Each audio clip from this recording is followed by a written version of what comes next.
J'ai fait un reportage parce que je travaille dans le milieu du média et la première fois que j'ai entendu parler de ces deux bêtes-là, le parabène et méthyl, j'ai perdu le nom tellement c'est imprononçable et tellement c'est barbare. Alors on est allé dans ces laboratoires et on a vu l'influence du parabène et du méthyl machin bidule sur le développement du tétard, parce que aussi surprenant que cela puisse paraître, apparemment l'ADN du reptile n'est pas si éloigné que ça de celui de l'humain. Il y a certaines choses qui sont très proches.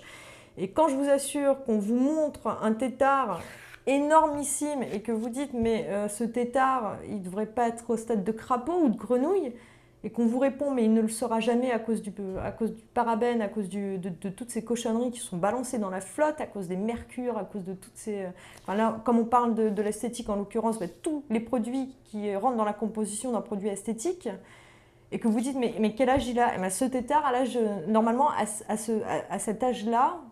il devrait être grenouille, mais il reste à l'état de tétard, c'est-à-dire qu'il se développe en tant que tétard. Il n'arrive pas à passer à l'étape au-dessus parce qu'il s'est tellement pris. Alors forcément, c'est des labos, il y a différents aquariums avec différents tétards, mais ceux qui en prenaient le plus dans la tronche, et là je ne suis pas en couple, j'envisage pas de faire un enfant, mais là, d'un seul coup, dans ma tête, je me suis imaginé l'effet que ça pouvait avoir sur un fœtus humain. Et je me suis dit, c'est pas possible, qu'est-ce que ça veut dire? Alors ça veut dire que